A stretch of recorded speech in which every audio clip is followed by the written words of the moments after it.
Bon retour sur ce plateau de libre expression de ce dimanche. C'est justement votre grand débat de la semaine libre expression. Et nous prenons là la dernière ligne droite avec ce débat qui nous amène du côté du nord-ouest et du sud-ouest du pays pour parler encore de ce que certains ont qualifié de la crise anglophone. Ce matin, nous voulons comprendre pourquoi subitement des morts du côté du nord-ouest et du sud-ouest et surtout au niveau du corps de la police nationale. On commence par Alex Nguepi du Social Democratic Front. Ce n'est un secret pour personne. Votre parti politique, le SDF, est fortement ancré dans cette partie du pays. Comment comprendre ces nouvelles tueries du côté de Bamenda? Oui, je dis qu'il faut qu'on se dise les choses telles qu'elles sont. Hein. Oui. S'il y a un parti politique qui souffre de la guerre du nord, du sud et du ouest, c'est le SDF. Nous avons été amputés d'une bonne frange de notre base électorale. J'ai vu d'aucuns disent que le SDF a eu 3%, se moquer, et ils ont dit que c'est eux qui vont gagner l'élection présidentielle en 2025. Ils ont reculé. Mais ils n'ont pas tenu compte du fait que ce sont les militaires qui ont voté au sud-ouest. Parce qu'il faut qu'on le dise, le code électoral permet aux militaires, aux hommes de démobiliser, de juste saisir le préfet de la localité où ils se trouvent et ils peuvent voter. Malheureusement, cela ne s'applique pas aux autres corps, aux fonctionnaires, hein, juste aux maintenus. Donc, si c'est qu'on a eu des personnes qui ont été élues avec 500 voix, on a eu des maires aujourd'hui au Cameroun qui sont élus avec 800 ou 900 voix, tout un conseil, et ce sont les militaires qui ont voté. Lors de l'élection présidentielle, c'est encore eux qui ont porté leur choix sur une parenthèse, sur le président de la République. Et nous avons... Pourquoi vous mettez les parenthèses? En parenthèse. C'est encore eux qui ont porté le choix sur Paul Biya avec ce conseil. Et donc nous souffrons dans notre chair de cette guerre du Nord-Ouest. Notre chairman aussi, il a une bonne partie de sa famille qui en a payé le prix fort. Parce que je ne vois pas un président de parti politique ici au Cameroun qui peut parler au SDF par rapport à la guerre du Nozo. Nous avons déjà le feu chairman Nijon Fundi qui avait été kidnappé, qui a dû s'exiler, qui a dû venir vivre du côté de Yaoundé, parce qu'il a simplement refusé une collaboration avec les Ambazoniens. Mais on a vu d'autres leaders quand même qui sont allés parler aux Ambazoniens, qui ils sont combien? Et on les compte. Vous savez, chaque fois que nous nous rendons, moi je suis allé au nord au sud-ouest, je suis allé lors du chairman, du feu chairman, j'étais là-bas. Les gens qui veulent se faire sur télé pour parler de la guerre de zone à mes pieds. Nous allons, le chairman aussi s'y est rendu, il était à Bakassi, que j'en dis toujours que voilà, il était bon fait. Vous êtes parti au deuil du chairman. Bien sûr, non, je parle de ça. Certainement, vous saviez que les conditions de sécurité étaient réunies. Oui, j'arrive, écoutez un peu, j'arrive. Notre chairman, nous avons une mairie à Bamenda. Il faut qu'on le dise, nous avons des mairies là-bas. Nous avons des mairies au nord-ouest, au sud-ouest. Donc nous avons des élus là-bas qui siègent. Mais nous avons remarqué que lors de cette guerre-là, durant cette guerre, le RDPC, on ne sait pas comment ça se passe, ils ne sont jamais arrêtés. C'est rare de suivre qu'un conseiller RDPC a été arrêté au nord-ouest, au sud-ouest. On le compte. Vu le nombre de mairies qu'ils ont, la proportionnalité d'arrêter, quand on dit qu'un député RDPC a été arrêté est très bas, ils arrivent à se déplacer, ils arrivent à aller dans les zones, même si la plupart vivent aujourd'hui à Douala et Bafoussam. Mais on a l'impression que c'est une guerre qui est voulue, parce que on veut combattre le SDF, on veut combattre le système fédéraliste, parce qu'il faut qu'on se le dise, hein, il y a deux visions. Il y a la vision socialiste, il y a la vision unitaire, il y a la vision socialiste, et il y a l'autre vision qui sont des personnes qui sont ultralibéralistes. Malheureusement, les partis politiques comme nous sont ultralibéraux, nous, SDF, nous sommes des socialistes, et il y a la vision fédéraliste que nous incarnons, et que personne ne peut discuter, il y a la vision unioniste, que le RDPC et plusieurs partis politiques incarnent. Donc, nous, s'il y a un parti politique qui souhaite vraiment que cette guerre prenne fin, c'est le SDF. Et nous avons des solutions concrètes. Hein? Nous sommes dans le concret. Nous disons toujours... Vous allez peut-être donner les solutions tout à l'heure. Oui, avant les solutions, on a toujours dit, ces personnes qui tuent des Camerounais au nord-ouest et au sud-ouest, la plupart sont des mercenaires qui viennent du Nigeria. Plusieurs. De ce côté, nous sommes souvent en accord avec les positions du gouvernement concernant cette guerre. C'est-à-dire qu'il y a beaucoup d'infiltrés qui viennent du Nigeria, qui se mêlent à la population, qui viennent faire un sale boulot, un job, enlèvent les Camerounais contre faute de rançon. Et ces mercenaires-là sont souvent envoyés par des hommes politiques, par des personnes qui veulent entretenir la guerre. Et je ne vais pas parler des gens de l'opposition, mais on se dit même que les gens du pouvoir entretiennent ces mercenaires. Quand on peut comprendre que cette guerre... Peut-être, vous le je dites, pèse mes mots, mais vous n'avez aucun élément. Je pèse mes mots. Vous savez, quand vous aucun élément de de l'information, c'est parce que je suis dans un parti politique qui est vraiment ancré dans le nord-ouest, au sud-ouest. Vous appuyez sur quoi pour le dire? Je vous dis, je pèse en tant qu'homme politique, en tant que vous appuyez sur maintenant, quoi vous me pour le permettez, dire? vous ne mettez pas à faire ici. Je ne viendrai pas donner mes sources ici devant vous. Soyez-en sûrs. Mais vous pouvez je peux vous dire, hein, il y a des ambazoniens qui sont des Camerounais qui tuent, qui font cela et que nous condamnons fermement parce que nous ne voyons pas pour quelles raisons est-ce qu'ils peuvent prendre des armes contre d'autres Camerounais pour des revendications politiques.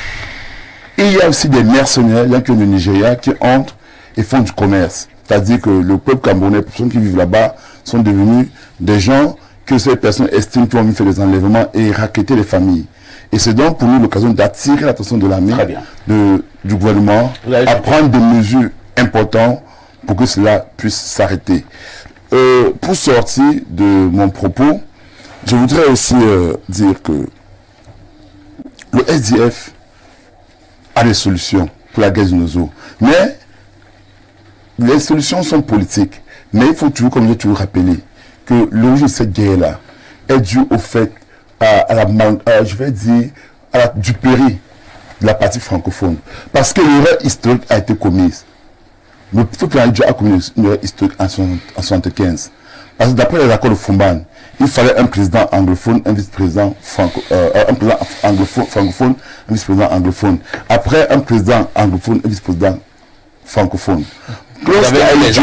Lorsque Aïdjo, dans les accords, vous avez lu les accords. Les accords sont là.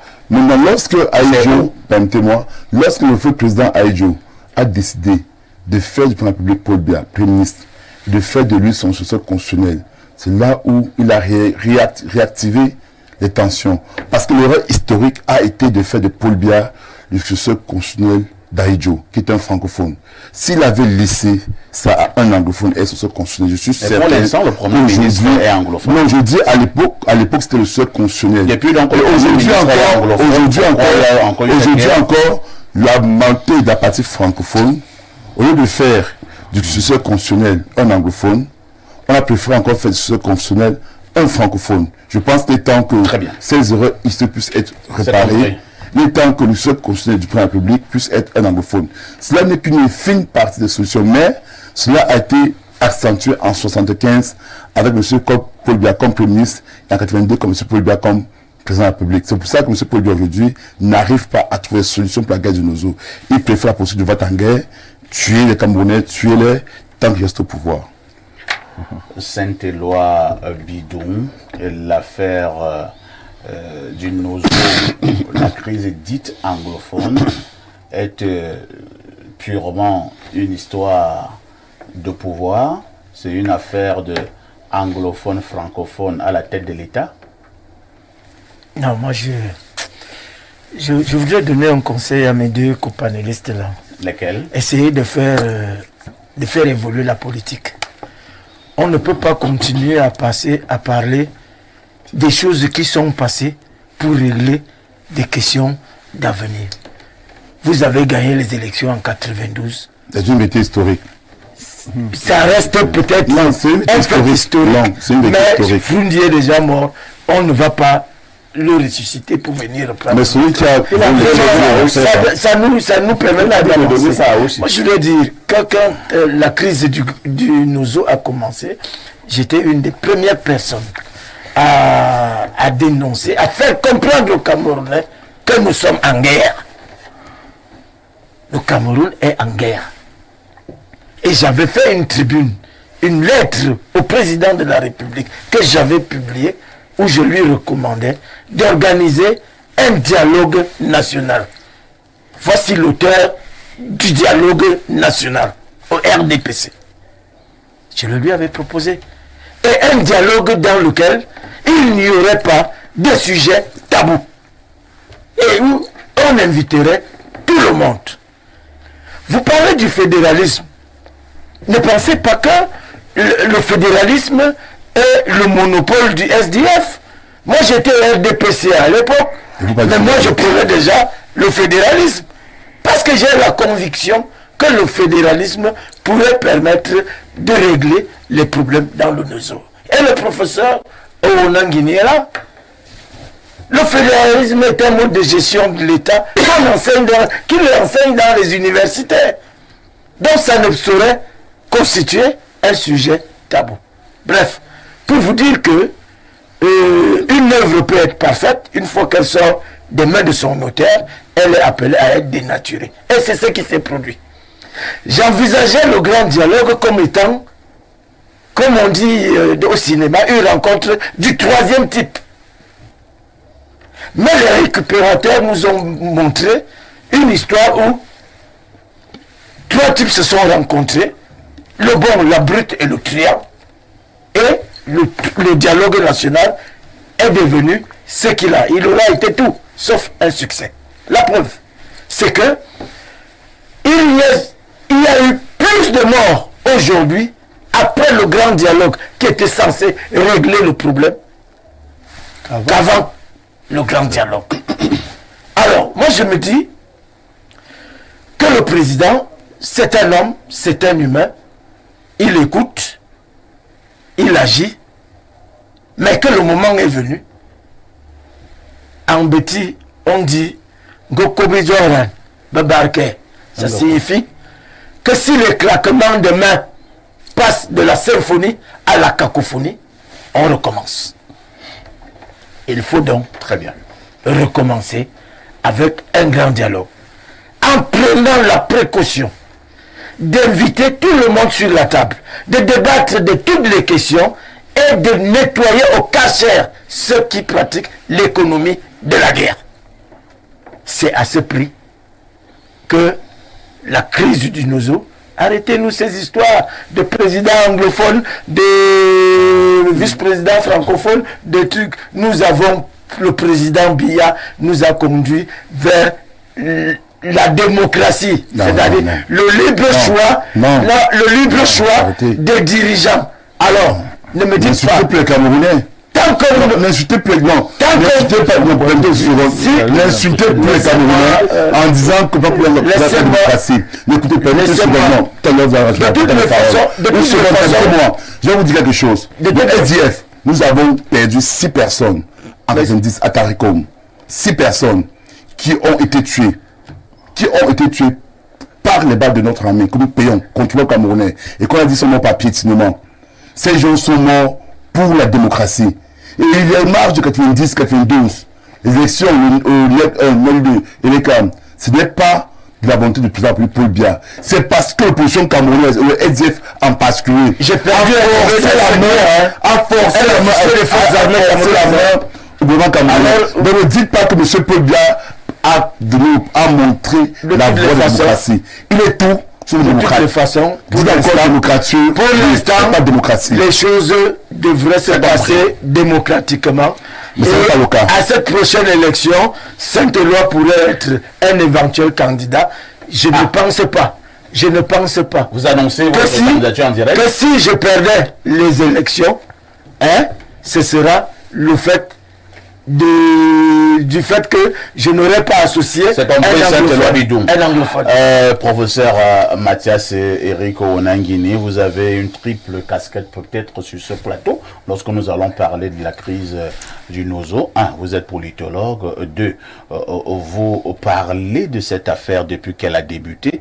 Et 3. Vous êtes un leader d'opinion. Alors, lorsque certains parlent d'alternance à la tête de l'État, ils établissent des parallèles avec la crise du Nord-Ouest et du Sud-Ouest. Je vais prendre un exemple. Ça peut arriver. Si demain, par exemple en 2025, un anglophone est à la tête de l'État du Cameroun, la crise s'achève au Nozo? Ce n'est pas sûr. Parce qu'il n'est pas dit que cet anglophone, dans le cas où ce que vous dites s'avère, il n'est pas sûr que cet anglophone soit représentatif de tous les courants de pensée qui concernent cette guerre. Parce que si on dit donc que c'est ça qui est la raison, ça veut dire que les gens sont de mauvaise foi. Ça veut dire qu'ils ont fait passer pour une question constitutive, une question en réalité qui est une question de pur opportunisme politique et de pur clientélisme politique. Et ça relève à ce moment du chantage. Imaginez donc si dans chaque partie du Cameroun, où évidemment il n'y aurait pas un président, chacun se lève pour dire si le président n'est pas issu, nous gâtons tout. Nous gâtons tout. Imaginez ce que ça va devenir. Hein, mais ce qui est dit là, il faut le dire, il faut le savoir, c'est quand même une des raisons de la crise. Et c'est dit d'ailleurs dans un certain nombre de mémoranda qui ont été faits au moment où cette crise commençait. Très bien. Et ce que M. Nguepi dit n'est pas sans signification, mais ça reflète justement les parties cachées des arrangements politiques qui ont été faits au départ. Dans la tête d'un certain nombre de leaders dits anglophones, des années 60 aux années 70, ils se sont effectivement imaginés qu'il y aurait un tel mécanisme. C'est-à-dire qu'après le départ du président Ahidjo, ça allait être une rotation sur ce modèle-là.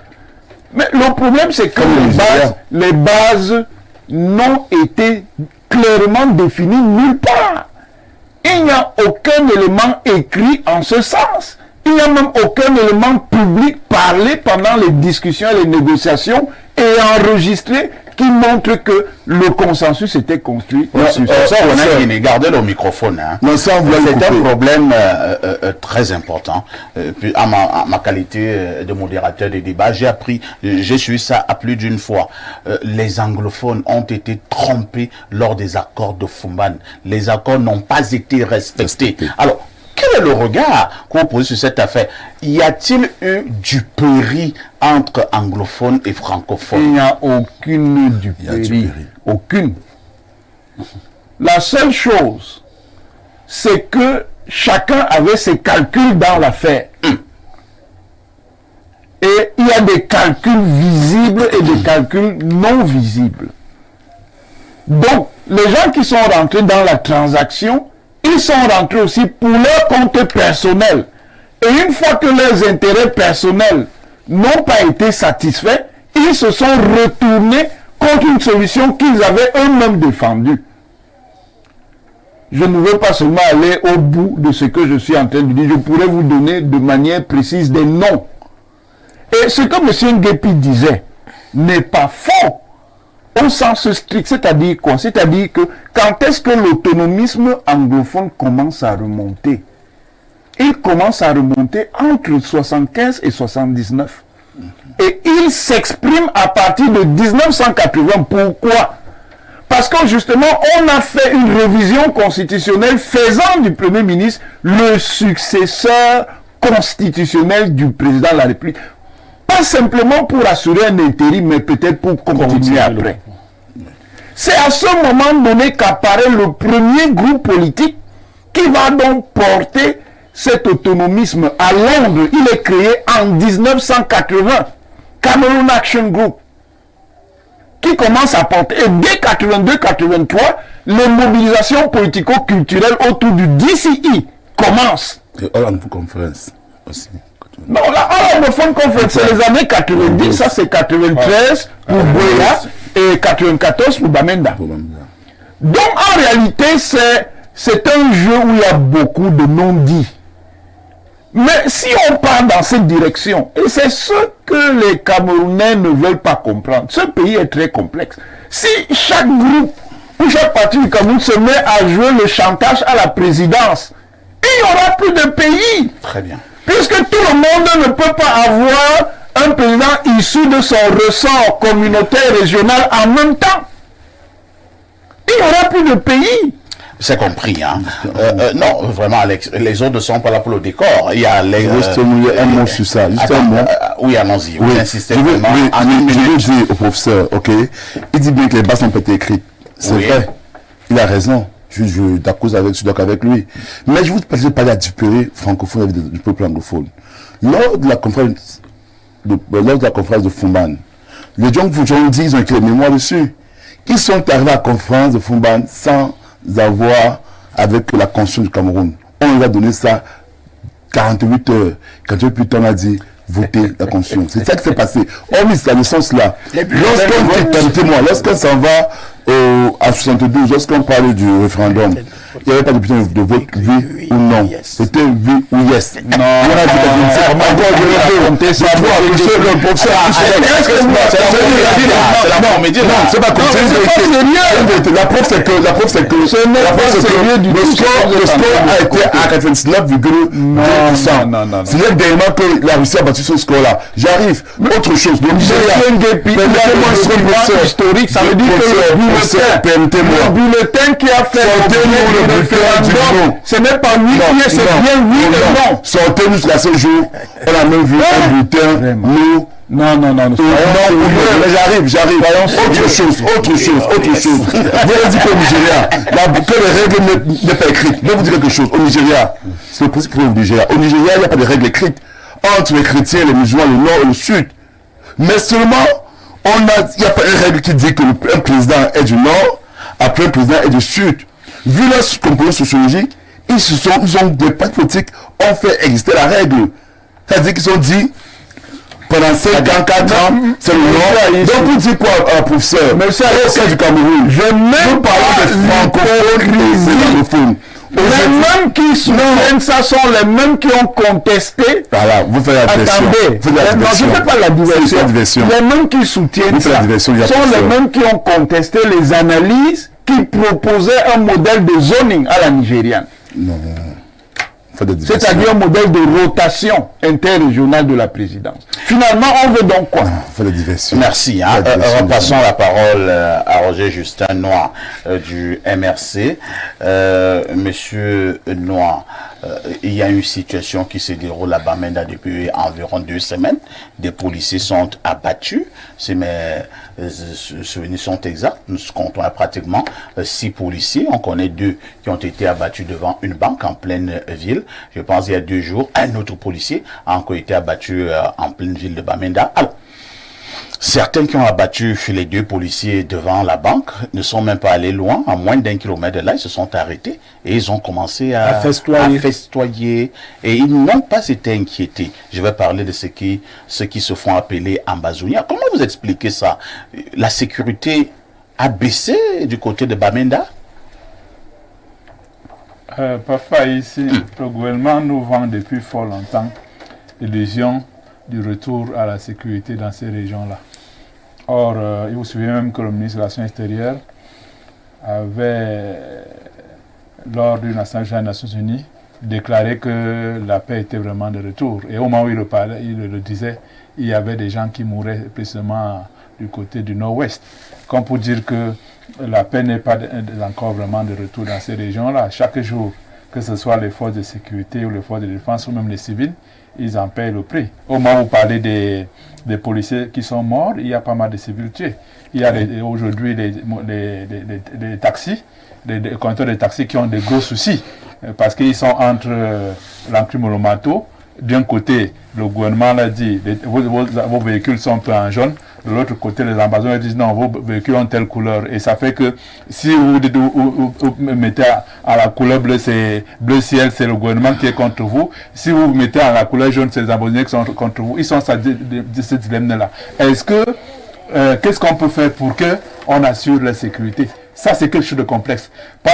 Tant que c'est pas, chaque jour, même ces taximens-là, ils voient leur outil de travail brûler, soit eux-mêmes ils sont tués.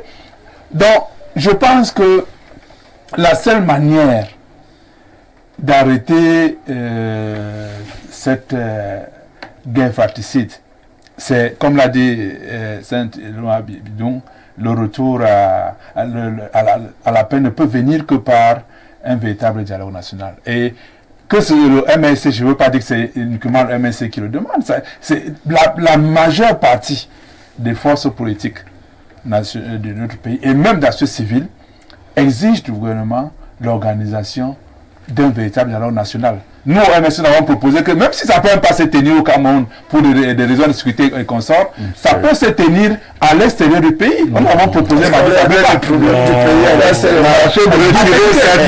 laissez-moi continuer. C'est-à-dire au moins pour poser les lignes, c'était une première réunion pour poser les lignes d'un véritable dialogue.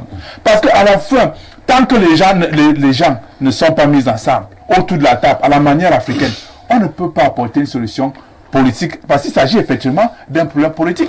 Quand vous vous rappelez la déclaration de Buea en 1996, après la All Anglophone Conference, c'est quoi? C'était le retour au fédéralisme de 1961. Ça veut dire que tout le monde voit en la réforme de nos constitutions une solution au retour de la paix. Donc il faut revoir tout ça. Pour nous, disons, discussion de tout cela. Il n'y a pas de sujet tabou, comme il a si bien dit. Discussion de tout cela. La forme, mais on doit quand même retenir que la forme de l'État est au centre de la résolution de la crise anglophone. Ça, personne ne peut le nier. Il faut revoir la Constitution. Si vous voulez mettre la porte fédéralisme, il faut revoir la Constitution. Et même le système électoral qui permet de choisir le président de la République doit être revu. Et tout cela passe par la réforme de la Constitution. C'est indéniable. Très bien. Aussi simple que ça. Pierre Bleriot, Niemek, à un moment donné, on a cru que la crise dite anglophone au Cameroun avait trouvé une solution. On a d'ailleurs vu les assurances par moment de certains membres du gouvernement qui faisaient comprendre que l'ordre était revenu et le calme prévalait à nouveau du côté du nord-ouest et du sud-ouest. Mais depuis quelques semaines, on a la nette impression que le désordre a repris droit de cité avec des morts sur le carreau. Comment vous interprétez une telle situation? Alors, il y a eu accalmie, certes, mais ce que les autres appellent le joint venture n'a pas été bien passé. On n'a pas, entre l'État et les parties belligérantes, je dis bien les parties belligérantes, le bon accord n'est pas passé. C'est pour cela qu'on a remis le feu aux poudres. Il faut dire que pour la plupart, les tenants du système actuel ne sont pas habitués au dialogue. Ils ne savent pas dialoguer. Ils ont des termes du genre mettre de l'ordre, remettre de l'ordre. Ils n'ont pas les réflexes du dialogue. Parce que leur langage même montre qu'ils ne connaissent pas les fondamentaux du dialogue. Vous ne pouvez pas aller dans un dialogue et vous dites qu'il y a des sujets qui sont interdits. Et ceux qui les abordent sont considérés comme des sécessionnistes. Non. Une situation institutionnelle qui a existé, aujourd'hui est présentée comme une sécession. Alors, si on veut aller à un dialogue, il faut inviter des gens qui ont les réflexes du dialogue. On en a. L'idée de Pierre Bleriot, avez-vous l'impression également que la partie adverse, qu'est-ce que je mets dans partie adverse? Les parties adverses. Non, c'est comme moi je mets dans partie adverse ici. C'est-à-dire c'est entre guillemets ceux qui se font appeler ambazoniens. Est-ce que cette partie-là également, en toute honnêteté, est ouverte au dialogue? Mais c'est pour cela que moi je vous ai repris en disant les parties adverses. Aujourd'hui, on n'a pas une partie adverse. On a des partis adverses. On a quand même dépensé 73 milliards pour faire venir des gens, même des États-Unis, qui étaient supposés être des ambazoniens. Malheureusement. Aujourd'hui, non. Ceux qui ont organisé cette affaire n'avaient pas la volonté de dialoguer. En face d'eux, ils ont dialogué avec des gens qu'ils se sont choisis. Il faut qu'on aille à la réalité. Qu'on décide de dialoguer. Ce sont nos frères. Ces gars ne vont pas quitter le Cameroun. Mais il faut que ce soit un dialogue franc. Et je dis que ceux qui sont là n'ont pas l'habitude de ce genre de choses. Ils ont leur méthode francophone. On va mettre de l'ordre. On va imposer l'ordre. Vous pensez que les anglophones, eux, ils n'aiment pas l'ordre? Non, les anglophones n'aiment pas qu'on reste au Babel. Ça, c'est pas l'ordre. Ça, c'est Babel. Vous ne pouvez pas, lorsque les gens posent un problème sérieux, pensez que par la force, vous allez les réduire au silence. Monsieur Niemek, au Nigeria, on a résolu la sécession avec quoi? Mais en passant par Pourquoi un pays anglophone? Non, on a fait beaucoup d'accords. Quel accord? Mais vous les avez Il y a eu victoire militaire. Vous parlez de le professeur Onangini, la notion de victoire militaire, je souhaite qu'on la retire. Pourquoi? Il y a un pays, un État ne gagne pas de victoire militaire. Mais l'État, c'est pas le ne gagne pas de victoire militaire. Ce n'est pas l'État qui a organisé l'ambiguïté. Ce chantage-là n'est pas accepté. Il n'y a aucun chantage. C'est un chantage. Il y a même une ambiguïté à penser qu'un État va vaincre son peuple un jour. C'est une fraction du peuple. Lisons quelques messages, perfecto. Je reviens vers votre plateau par rapport à la crise du Nozo. Elle est attisée par nos dirigeants. Sinon, comment une crise entre nous-mêmes, Camerounais, peut durer autant d'années sans que nos dirigeants ne puissent la geler? Par exemple, le professeur Meillon sur le plateau avait dit que sur une chaîne de télévision, que cette guerre, même si elle dure 50 ans, l'État va la gagner. On peut croire en l'intellectualisme de quelqu'un, mais quand il dit des choses pareilles, on s'interroge, on se demande pourquoi ça. On l'a vu avec, à l'époque, le défunt Atebe Yéné tranché et prononcé avec Kavis, point de vue impartiaux. Que se passe-t-il dans le milieu intello du Cameroun? 80% se retrouvent dans la même posture. Autre message ce jour, le professeur Owona Angini mélange tout. Il y a deux groupes au Cameroun, les anglophones et les francophones. Et c'est dans ces deux axes et qu'il doit avoir rotation du pouvoir. Mais le professeur ne pose pas le problème d'une manière axiale, mais plutôt d'une manière tribale. Professeur Owona, les différentes tribus de la zone francophone peuvent s'entendre pour présenter un candidat qui va représenter la zone francophone. Et les différentes tribus de la zone anglophone doivent s'entendre pour présenter un candidat qui doit représenter tous les anglophones. Et maintenant, la rotation doit se faire entre francophones et anglophones et non pas entre tribus. Dire que chaque tribu pourrait revendiquer le pouvoir, c'est mal poser le problème. Au nom de la paix. Au nom de la paix. Au nom de quoi une solution coloniale résoudrait les problèmes? C'est elle qui a résolu le Nigeria, c'est une solution coloniale. Elle est coloniale là-bas. C'est une solution coloniale. Oui, mais on n'a pas voulu pour le moment. C'est un débat bidon. C'est tout simplement ce qui défend. Je voudrais pour sortir apporter une nouvelle contribution. Je crois que depuis qu'on parle de la crise du Nozo, le président de la République, qui est garant de la paix, de la stabilité et tout ce que vous voulez, est trop peu présent. Et tous les envoyés qu'il a envoyés se sont montrés être politiquement insolvables. On les a même chassés, on a même vu un premier ministre entrer sous une table quand il y a eu des crépitements à 2 km. Il serait souhaitable, vraiment, que le président de la République s'impliqua dans la résolution de cette crise. Qu'il aille à Bamenda par implication. C'est simplement qu'il y a un autre marché de boue. Qu'il aille lui-même. Donc, si le président Koudia décide lundi demain et je vais à Bamenda et faire un discours, la crise est finie. Je suis sûr que les Camerounais. C'est simple que ça. Il ne l'a pas dit. Je dis qu'organiser une nouvelle conférence nationale pilotée par le président de la République lui-même pour réconcilier du rêve en couleur. Mathias Renagini, je vais précéder de professeur. Qu'est-ce que vous suggérez comme solution pour avoir l'accalmie? Il n'y aura pas d'accalmie, monsieur. Oh là là. Je vais vous expliquer pourquoi. Je vais vous expliquer pourquoi. Oui, pourquoi? Il n'y aura pas d'accalmie parce que les gens sont dans le chantage à la présidence. Est-ce que ce président doit faire finir nous n'avons pas le président, on fera du désordre. Et si on a donné le président, ça va faire quoi? Non, je dis, le problème, c'est pas simplement si on leur donne le président, mais c'est que ce schéma peut être généralisé à tous les pays. Non. Les autres sont prêts à donner. Vous voyez un pays dans lequel les gens font des surenchères au mémorandum et vous dites que c'est pas possible. Ça, c'est du chantage. Que faut-il donc faire? Vous sous-estimez le chantage.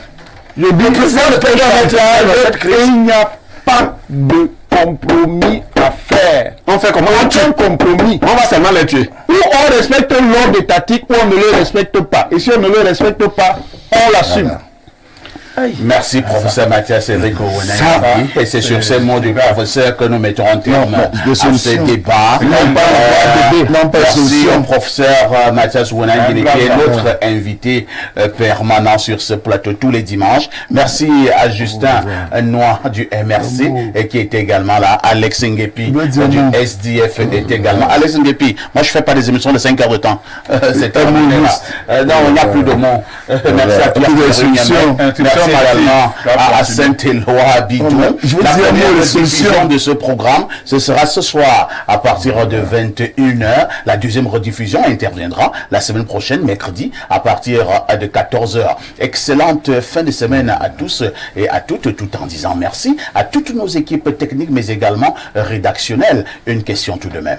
Avec tout ceci, que faites-vous encore ailleurs?